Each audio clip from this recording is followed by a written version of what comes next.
আমি সংক্ষেপেই বলবো, এবং আমি মনে করি এটা আমার 40 বছরের পেশাগত দায়িত্ব থেকে আমার উপর একটা দায়ভার। আমি যদি না বলি তাহলে আমার অনুগত, আমার ফলোয়ার, হাজার হাজার অফিসার ভাববে যে বোধহয় আমি বিষয়টাকে অ্যাভয়েড করে গেছি। বিনয়ের সাথে বলছি, আমার দলের মহাসচিব বিষয়টা নিয়ে এখানে আলোকপাত করেছেন অত্যন্ত সুন্দরভাবে, এবং তিনি অন্যগুলোর সাথে মোটামুটি একমত হয়ে সশস্ত্র বাহিনী সংক্রান্ত বিষয়ে বলেছেন যে এটা প্রধানমন্ত্রী তথা ডিফেন্স মিনিস্টারের এখতিয়ারে থাকাটাই বাঞ্ছনীয়।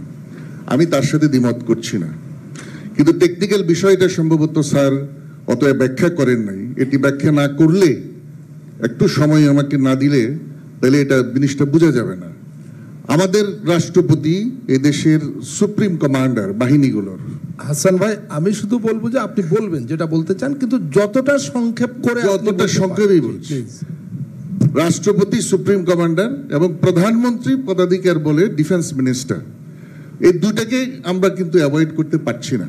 এই দুইটার সম্মান মর্যাদা রেখে আমাদের প্রধানমন্ত্রী যে তিনটি বাহিনী প্রধান, সেনা, নৌ, বিমান, ডিজিএফআই, এনএসআই, এটার নিয়োগ প্রক্রিয়াকে সুপারিশ করবেন এবং সেটা রাষ্ট্রপতির কাছে যাবে। কিন্তু সুপারিশটা কিভাবে আসবে? বর্তমানে সেনাবাহিনীতে ব্রিগেডিয়ার পর্যন্ত একটা বোর্ড হয়, এরপরে আর কোনো বোর্ড হয় না। এরপরে হ্যান্ড পিকড হয়, আপনার ওর চয়েস, রাজনৈতিক বিবেচনায় মেজর জেনারেল, লেফটেন্যান্ট জেনারেল এবং কি সেনাবাহিনী প্রধান রাজনৈতিক বিবেচনায় রাজনৈতিক নেতা, ভাই, বোন, কাজের বুয়া, এদের রিকোয়েস্টে এসব ব্যক্তিদেরকে চয়েস করা হয়। তো আমি আমার অভিজ্ঞতা থেকে বলছি, এই বিষয়গুলো ফর্মালাইজ করার জন্যে যদি মেজর জেনারেল থেকেই শুরু করে একটা বোর্ড তৈরি করা হয় বর্তমান সেনাবাহিনীতে, তাইলে প্রফেশনাল অফিসাররা ওই র্যাঙ্কে যাবে। কোনো খারাপ অফিসার এনএসআই, ডিজিএফআইতে মেজর জেনারেল হিসেবে যাওয়ার কোনো সুযোগ থাকবে না। এবার আমি বলি সেনাবাহিনী প্রধান এবং এদের সিলেকশনটা, সেনাবাহিনী, নৌবাহিনী, বিমান বাহিনী প্রধান, ডিজিএফআই, এনএসআই, এই সিলেকশনটার জন্য একটা বোর্ড করতে হবে, সিলেকশন কমিটি।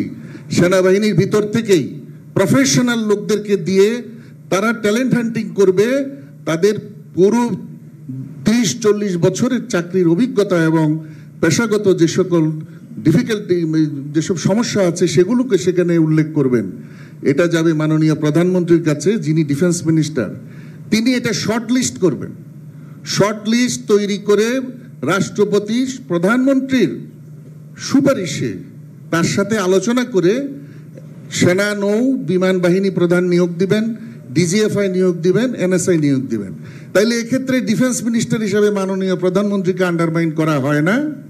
আবার সুপ্রিম কমান্ডার হিসেবে রাষ্ট্রপতি এবং তার যে দায়িত্ব আমরা এখানে সন্নিবেশন করেছি সেটাকেও আন্ডারমাইন করা হয় না।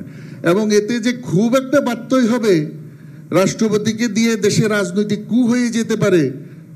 আমরা তো ইতিপূর্বে বহু রাজনৈতিক ব্যক্তিদেরকে সেনা, নৌ, বিমান বাহিনী প্রধান, ডিজিএফআই, এনএসআই বানিয়েছি। কি লাভ হয়েছে? প্রতিটি সরকার সাফার করেছে।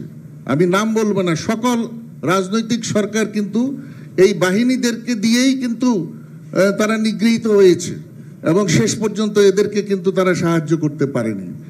রাষ্ট্রের জন্য, দেশের জন্য বদনাম কামিয়েছে। তাই আমার সুপারিশ, আমি অনুরোধ করব বিনয়ের সাথে, আমি এই স্ক্রিপ্টের সাথে একমত।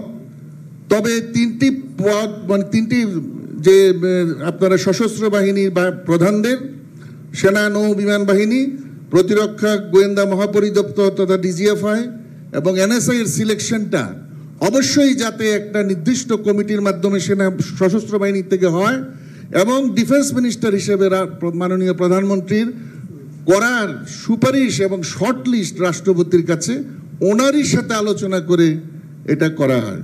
তাইলে এই জিনিসটা ঠিক হবে। কিন্তু বর্তমানে যেভাবে চলছে, যেভাবে এটা স্পিরিট, সেখানে দিলে এটা আবার রাজনীতিকায়ন, এগুলি রাজনৈতিক পেটোয়া বাহিনীতে পরিণত হবে। ধন্যবাদ।